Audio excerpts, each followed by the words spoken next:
Bonjour tout le monde. Cet après-midi, on va faire un refresh, une nouvelle façon de voir le traitement des comètes.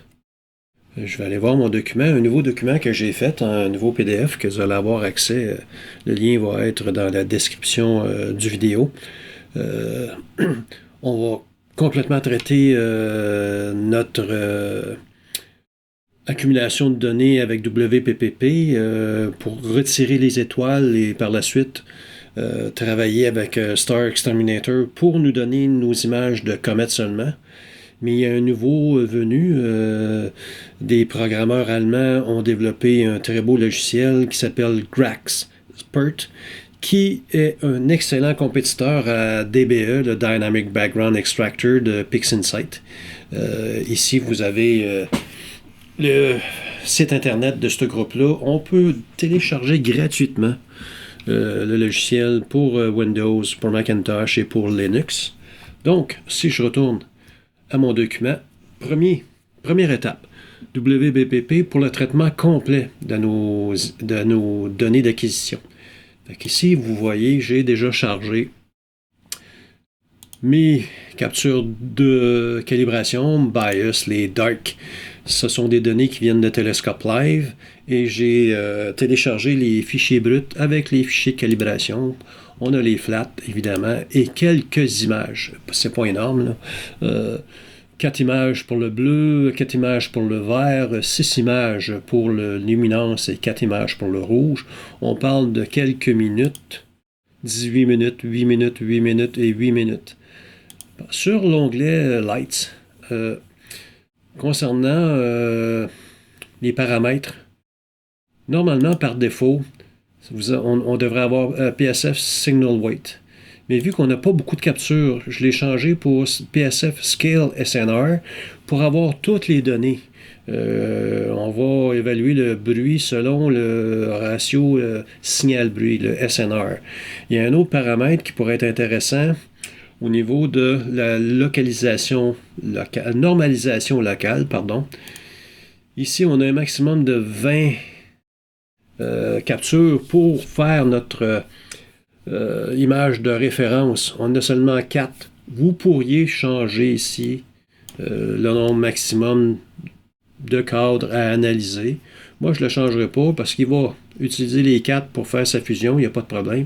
Mais vous avez accès à pouvoir le modifier. Ce qui est intéressant, c'est au niveau de l'intégration des images.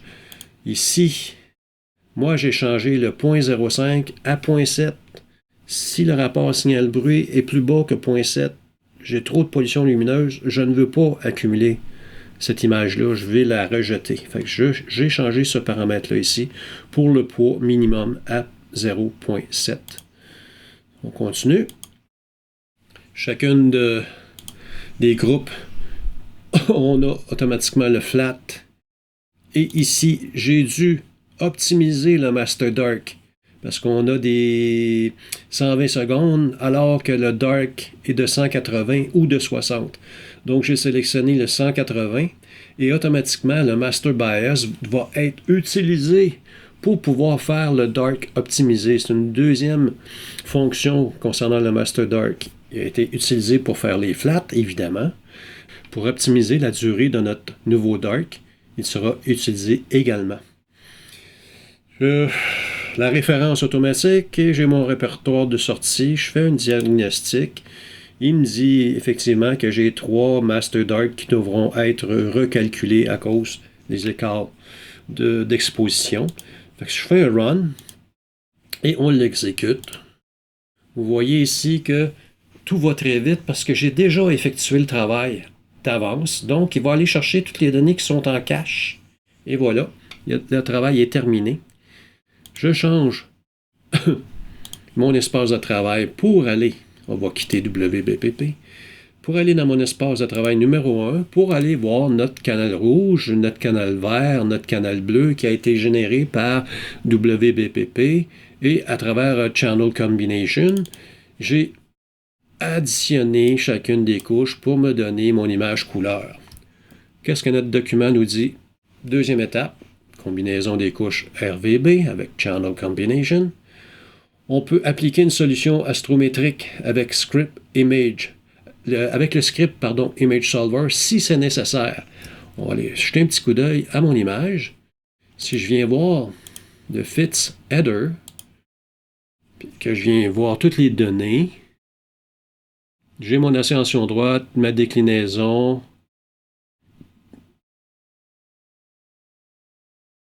D'après moi, je n'ai pas besoin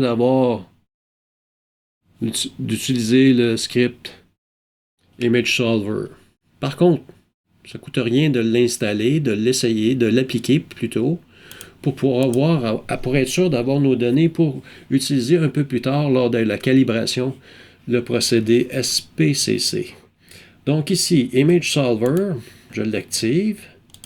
Je veux l'exécuter en mode global. Pour la fenêtre qui est active, le télescope australien 2, ASI 2, le télescope live, une grosseur de pixels de 9 microns et une longueur focale de 382 mm. Le système a détecté 389 à l'intérieur du fits header, donc je vais appliquer celui-là. On a pour quelques instants, 1 minute 30 avant d'avoir notre résolution et nos coordonnées pour identifier le centre de l'image et les 4 pôles des 4 coins. Je vous reviens dès que c'est terminé. Et voilà. On retourne voir mon document. Appliquer Blur Exterminator en mode Correct Only sur l'image Comet RVB et ensuite appliquer Noise Exterminator. Donc, si je viens voir Blur Exterminator, je viens chercher Correct Only. Il va griser toutes les étapes supérieures. Et ce qu'il va faire, c'est qu'il va valider et corriger les aberrations chromatiques des étoiles selon le système optique qu'on a utilisé. Très belle façon de pouvoir corriger les étoiles dans les coins de notre image. Donc, on a pour quelques secondes. Je vous reviens également à la fin de ce procédé. Et voilà. On va appliquer Noise Exterminator avec les valeurs par défaut.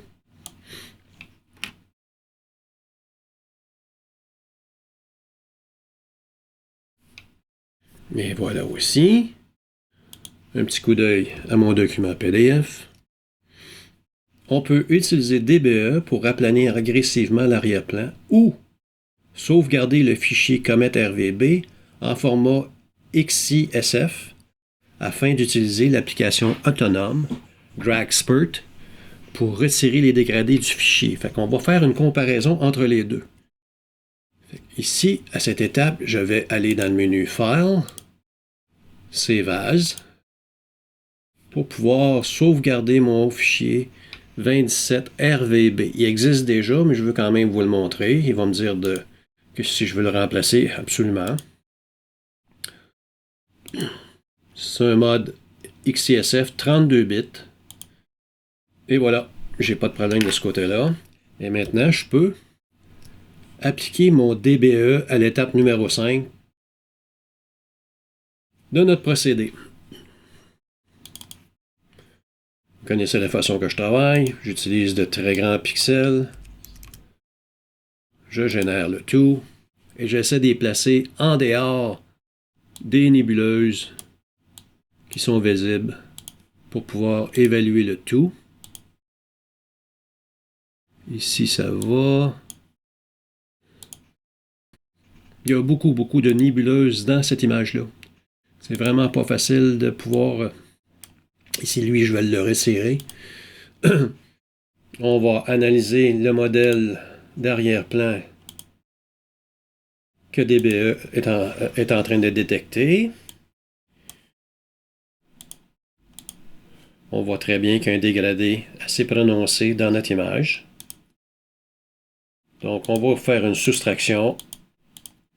On remplace l'image et on va pouvoir le plan de modélisation. On vient de l'analyser.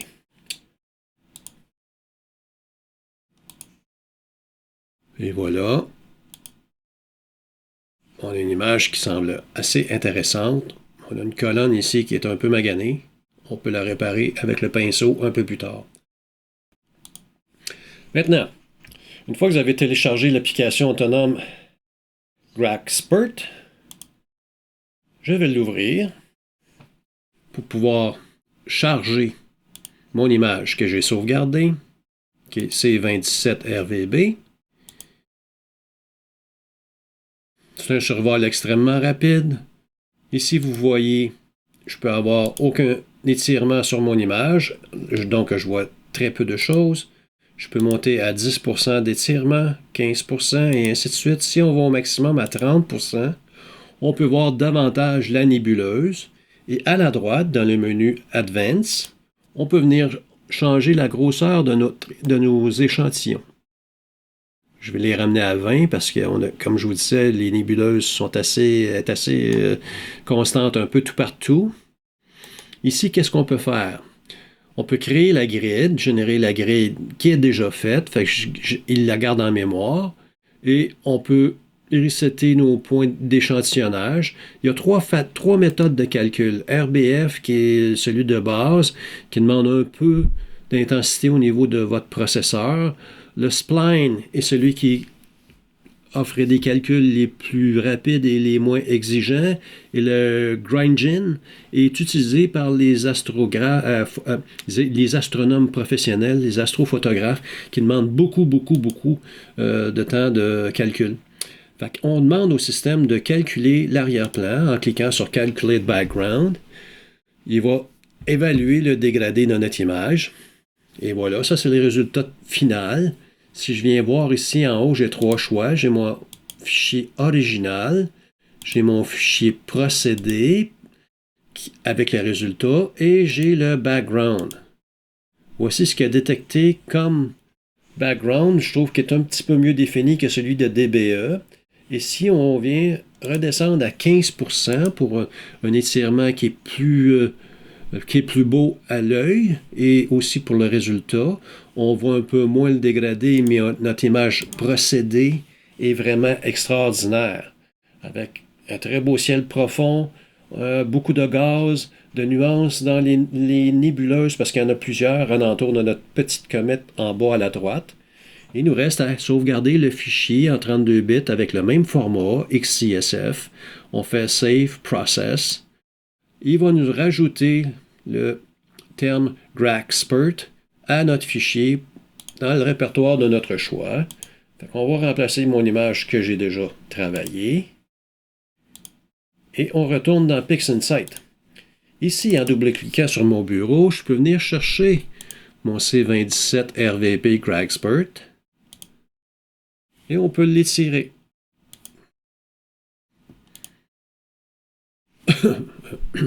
Faites un étirement avancé, soutenu, pour avoir plus de définition. Je peux venir chercher mon RVB qui a été travaillé avec DBE. Il est placé un au-dessus de l'autre pour pouvoir les comparer. Moi, personnellement, je préfère celle qui a été faite par GrackSpurt. Dans certains cas, le logiciel autonome est vraiment supérieur à DBE, et dans d'autres, c'est DBE de PixInsight qui nous donne un très bon travail. Je garde mes fichiers quand même sur mon bureau, mais on va continuer notre traitement avec le fichier de GrackSpurt. On retourne dans mon document. On va utiliser le SPCC pour calibrer les couleurs de notre image RVB. Et on devra prendre en note le coefficient que la console va nous illustrer. Ici, mon fichier GrackSpurt, je ne suis pas sûr si j'ai les coordonnées que SPCC a de besoin, mais on va l'essayer. Il s'agit de me trouver un arrière-plan. Il n'y a pas beaucoup de place où il n'y a pas de nébuleuse dans ce fichier-là, dans cette capture-là. Fait que je vais venir définir mon arrière-plan dans cette petite surface-là ici. Je vais le déplacer. Je vais ouvrir mon procédé SPCC et je vais le réinitialiser parce qu'à l'heure actuelle, il est déjà paramétré pour mes filtres à moi et ma caméra. Ici, je vais prendre mes courbes idéales selon les standards. Je prends mon preview d'arrière-plan que je viens glisser dans la boîte d'intérêt pour pouvoir analyser l'arrière-plan. Et on essaie SPCC. Et voilà, c'est parti pour quelques secondes. 45 secondes, 1 minute. Je vous reviens une fois que la calibration des couleurs est terminée. Et voilà le résultat. Oh, on a quelques points, mais sur des variations très faibles, entre 0.5 et 1.5, c'est excellent. Et dans l'autre graphique, on monte jusqu'à 3. C'est quand même pas si mal. J'ai déjà vu des graphiques plus beaux que celui-ci, mais on obtient un résultat vraiment satisfaisant. Je vais enlever mon preview. Je vais réinitialiser et maintenant, je vais essayer un étirement avec le chaînon pour voir le résultat. Et sans chaînon. Moi, je préfère les couleurs avec un étirement qui n'est pas relié chacun des canaux. On va retourner voir mon document. Prendre en note, c'est vrai. On va regarder notre console avant de l'oublier. Si je viens chercher ma console, on a ici une capture d'écran à faire pour les facteurs de balance des blancs. Je capture cette petite portion. Et j'attends quelques secondes que, OK, mon fichier est rendu sur mon bureau d'ordinateur. Fait que je double-clique pour aller sur, voyons, mon ordinateur à moi. Usager, Christian, le bureau, une nouvelle capture d'écran. C'est celle-là ici que j'ai besoin. Fait que je change le nom de mon fichier pour White Balance. La balance des blancs. On va l'écrire en français.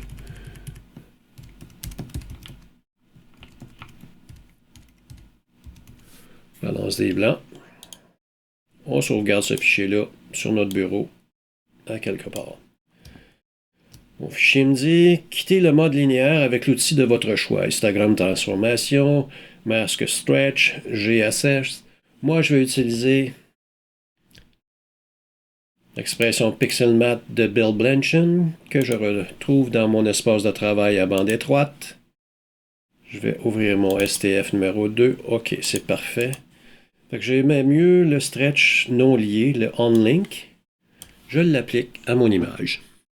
Et voilà, ça me donne le résultat pour que mon image soit rendue dans le monde non linéaire. Je la retourne dans mon espace de travail numéro 1, qui est mon flux couleur. J'ai plus d'icônes pour travailler mon flux couleur. La deuxième page. Extraire les étoiles de votre image Comet RVB. Très facile à faire. On utilise le plugin de Russell Croman, Star Exterminator. On va générer l'image d'étoile avec les méthodes OnScreen. Je l'applique et je le laisse travailler. C'est un procédé qui est un peu lent. Je vous reviens dès que c'est terminé également. Et voilà. Nous avons nos étoiles que je vais ranger sur le côté. Elles vont nous servir un peu plus tard, vers la fin du procédé, pour reconstruire nos étoiles. Ici, notre image sans étoiles, je vais la garder en haut de mon bureau. Maintenant, cette image-là est intéressante, mais la comète n'est vraiment pas adéquate. Elle a bougé lors de l'acquisition. Fait qu'ici, on va créer à l'étape numéro 10 l'image comète seulement en utilisant Star Exterminator, alors que les images sont toujours linéaires. Où se retrouvent ces images-là? Au lieu d'utiliser NSG comme la vidéo que j'ai présentée il y a 4 semaines, on a une nouvelle façon de faire que Russell Croman a intégrée dans Star Exterminator à la demande d'Adam Block. Donc, je vous montre le fonctionnement. On rouvre Star Exterminator. On va utiliser le bouton de procéder en batch, le procédé en lot.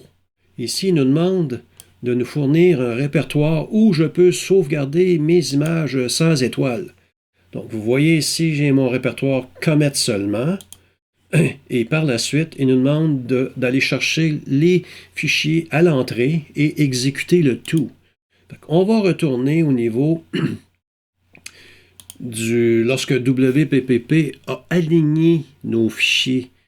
Donc, dans le répertoire Registered, si je viens chercher mes images en bleu, j'ai 4 images ici.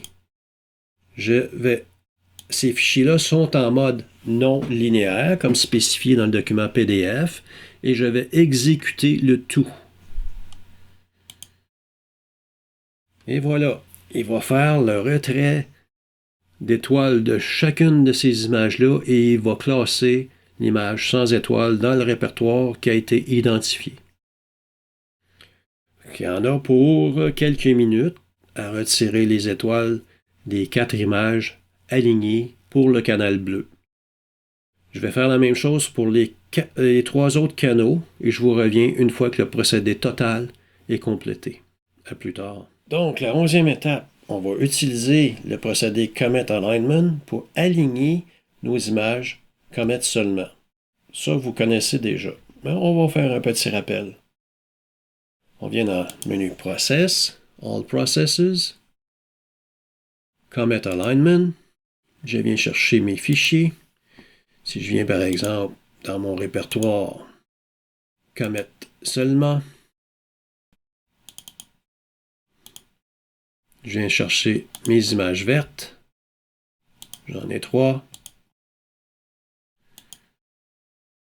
Ici, mon répertoire de sortie qui va être Comet aligné. J'appuie sur le premier bouton Show pour pouvoir identifier avec mon STF le centre de la comète. Je fais un zoom in pour pouvoir l'aligner sur la tête. Et voilà. J'appuie sur le deuxième bouton Show pour pouvoir voir la dernière image de ma série. Je l'étire. Je fais un zoom in également pour être un peu plus précis. Je viens cliquer sur le cœur de ma comète et j'exécute. Ce qui va aligner complètement mes fichiers pour pouvoir les intégrer par la suite. Je le fais pour les 3 autres couches, les 3 autres canaux et je vous reviens. Voilà, l'intégration des images Comet seulement à 6 monochromes combiner les canaux RVB avec Channel Combination. Donc, ici, un petit peu plus loin dans mon document PDF, si je viens voir aux pages suivantes, on voit ici, dans WBPP, les paramètres que je vous suggère, Scale SNR, diminuer le nombre de cadres pour faire l'intégration au niveau de la normalisation locale, changer le poids minimum pour 0.7, 0.75. On a vu qu'on utilisait Blur Exterminator en mode correct seulement, correct only, pour pouvoir enlever les aberrations chromatiques des étoiles dans les coins. Ensuite, à travers Star Exterminator, on a pu créer nos images comètes seulement sans étoiles.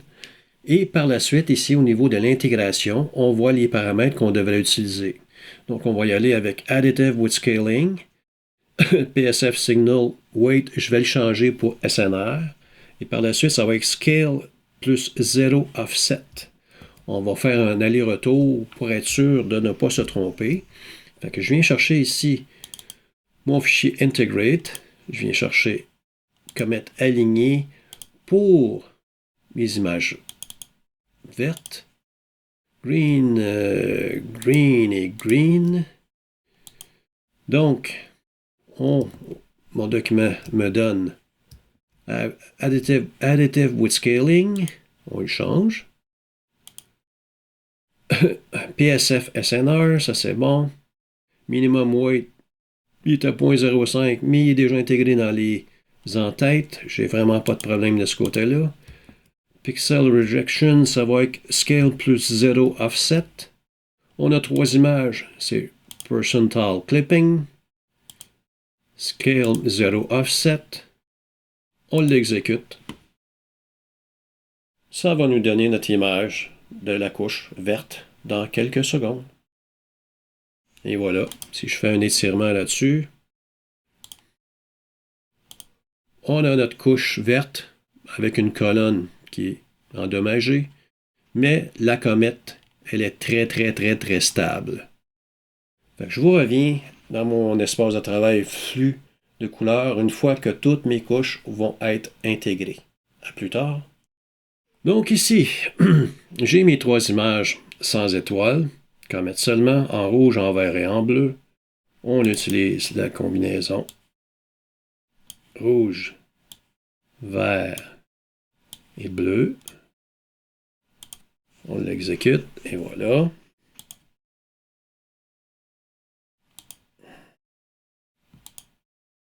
Et voilà, je vais enlever le chaînon pour avoir une plus belle image. Donc ça c'est CS RVB, qu'à mettre seulement en RVB. Je vais venir voir mon document. Monte de quelques pages. Intégration des images qu'à mettre seulement, c'est monochrome. On vient de faire la combinaison, on est bien. On est rendu à l'étape 13. Utiliser DBE pour aplanir. Ou encore GraphSpurt. Je vais aller voir pour sauvegarder mon image ici. On va faire une deuxième copie. CSRVB. XISF. Pardon. Et voilà. Donc on peut essayer avec PixInsight DBE.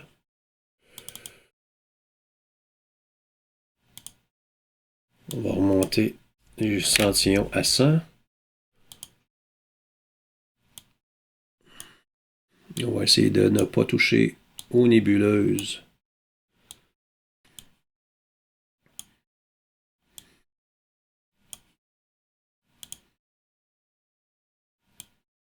Celle-là, je vais l'éliminer. Je vais analyser le modèle. Et voilà. Un bon dégradé également. Donc, on soustrait la routine. Vous connaissez ma façon de travailler de ce point de vue.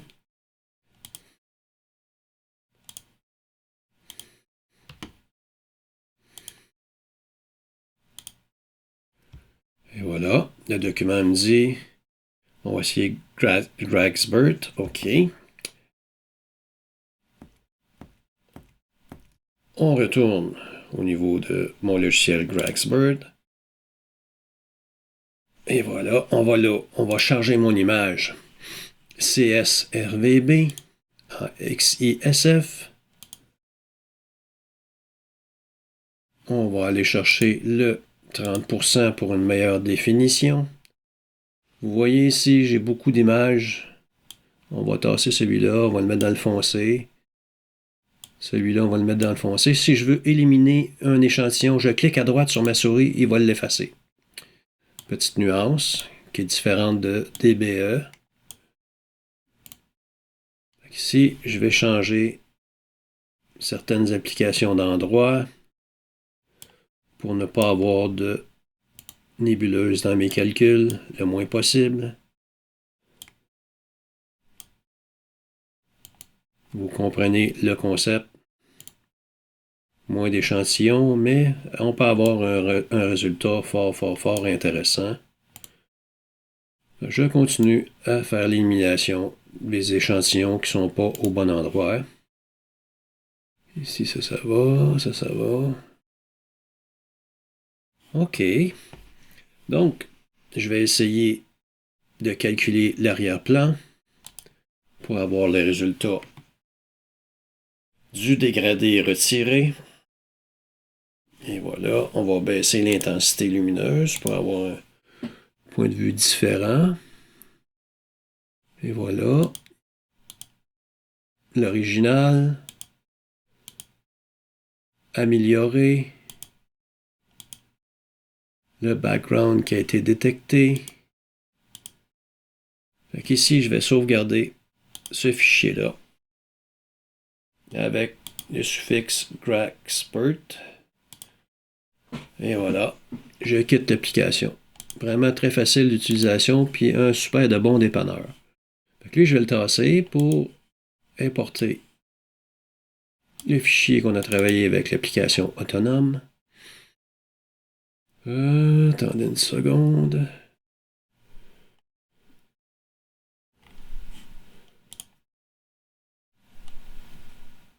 ici. Je fais un étirement de cette image. Un étirement simple. Un étirement simple. Un petit peu plus foncé. OK. Regardez bien ici. Je vais modifier. Mais regardez, même si on n'a pas la même intensité, on peut voir qu'il y a plus de couleurs dans le résultat de Gragspert que dans le DBE. Il y a moins de bruit également. Donc, moi, je vais continuer de travailler avec ce fichier-là. Quand je vous disais que c'était intéressant de comparer, on a un parfait exemple ici. Est-ce que je veux avoir avec le chaînon ou pas? Ici, c'est sans chaînon, avec le chaînon. Avec le chaînon, c'est intéressant. Ouais, OK. Donc, je vais faire un transfert dans mon espace de travail à bande étroite pour utiliser le stretch lié au lieu de non lié. Et voilà, ce qui me donne le résultat vraiment, vraiment très intéressant. Ici, on peut travailler avec les courbes et ainsi de suite pour continuer notre travail. Et par la suite, on va aller voir mon document PDF. Calibration de la comète. Oui, c'est vrai. Vous vous souvenez ici, la balance des blancs, le coefficient qu'on a retracé à travers la console. Je prends le procédé RGB Working Space. J'attribue les mêmes coefficients 0.8655, 0.7625. Le troisième, c'est 1. Je l'applique à mon image. Comète seulement. Nous avons la même balance de blanc dans les deux images, étoile et comète. Ici, il s'agit de réattribuer aux étoiles à notre image. Ici, je viens dans l'expression. Mon image étoile s'appelle C27 RVB Gragspert Star. Et mon sans étoile s'appelle RVB Gragspert. Ici, je valide. On a la même dimension. Ça va super bien. Je peux réinsérer mes étoiles dans mon image. Et voilà, on a un résultat final vraiment intéressant. On peut évidemment réduire l'intensité des étoiles, continuer notre traitement selon notre bon désir, mais la nouvelle façon de faire le travail avec Star Exterminator pour créer nos images sans étoiles, pour nos images comètes seulement, la nouvelle application autonome et gratuite des ingénieurs allemands avec le logiciel Gragspert nous donne des résultats à couper le souffle, en espérant que vous avez apprécié. À la prochaine.